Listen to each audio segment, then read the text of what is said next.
Dear student, आज आप लोग महत्वपूर्ण लगभग 100 रचनाओं के बारे में जानोगे जो कि शिक्षक भर्ती टीटी, सीटीटी, एमपीटीटी आदि में बहुत ही उपयोगी सिद्ध होंगी।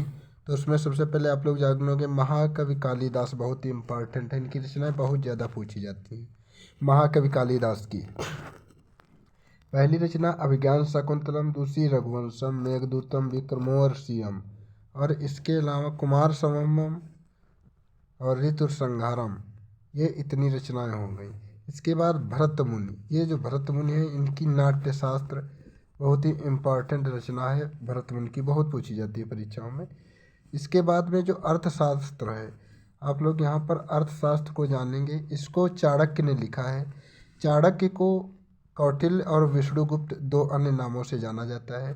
चाणक्य के 3 नाम हैं, चाणक्य, कौटिल्य और विष्णुगुप्त।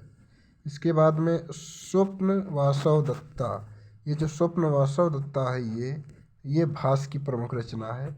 इसके बाद है मृच्छकटिकम जो शूद्रक की रचना है और महर्षि वाल्मीकि जी की रामायण लिखी हुई है। ये महर्षि वाल्मीकि जी ने लिखी है।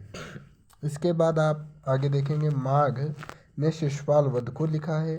भारव की रचना है किराता अर्जुनियम, बहुत ही इम्पॉर्टेंट ये रचनाएं हैं, आप लोग इनको नोट करते जाएंगे।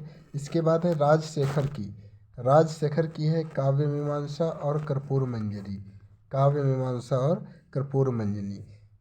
इसके बाद है विशाख दत्त की मुद्रा राक्षस और देवी की चंद्रगुप्तम, जिनमें इनकी पहली है मुद्रा राक्षस, बहुत इम्पॉर्टेंट है।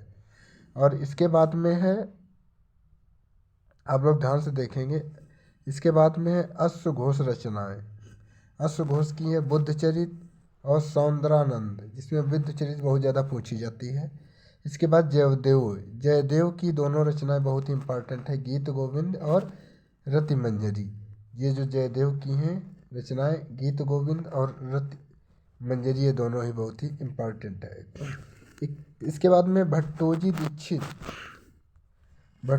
दीक्षित हैं, ये सिद्धांत कौमुदी और व्याकरण सिद्धांत कौमुदी, ये भट्टोजी दीक्षित की रचनाएं हैं। इसके बाद है वरदराज की प्रमुख रचना है सार सिद्धांत कौमुदी, लघु सिद्धांत कौमुदी, मध्य सिद्धांत कौमुदी। सार, लघु, मध्य, ये 3 सिद्धांत कौमुदियाँ हैं वरदराज की, बहुत ही इम्पॉर्टेंट हैं। सार सिद्धांत कौमुदी, लघु सिद्धांत कौमुदी और मध्य सिद्धांत कौमुदी।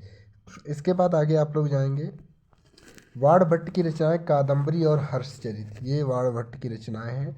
हर्षवर्धन की रत्नावली, प्रियदर्शिका, नागानंद और भट्ट की रचनाएं भट्टिकाव्य, भवभूत की मालती माधव, महावीर चरितम, उत्तर रामचरितम। भरत हरि की जो रचनाएं हैं ये नीति शतक, श्रृंगार शतक और वैराग्य शतक है। इसके बाद भट्ट की रचना भट्टिकाव्य है। पाणिनि की अष्टाध्यायी बहुत इंपॉर्टेंट, कात्यायन की वार्तिक, कल्हड़ की राजतरंगिणी। इसके बाद में है दंडी की, ये जो दंडी की रचना है 10 कुमार चरितम, इसमें 10 कुमार के चरित्र की कथा का वर्णन है। पतंजलि महाभाष्य, विट्ठल रचना प्रसादम, ज्ञानेंद्र सरस्वती तत्वबोधिनी, हरि दीक्षित रचना ये शब्दरत्न की है। कौड़ भट्ट जो वैराग्यकरण भूषण सार की है। शेष नारायण ये सूक्त रत्नाकर की रचना है।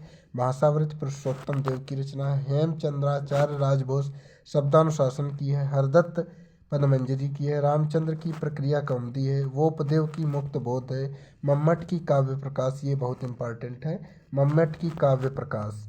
इसके बाद विश्वनाथ की है साहित्य दर्पण, वेदव्यास की महाभारत और नागार्जुन की सत्य सरिका सूत्र, वसुमित्र की महाविभाषा शास्त्र, आर्यभट्ट की सूर्य सिद्धांत, वराह मिहिर बृहत सीता।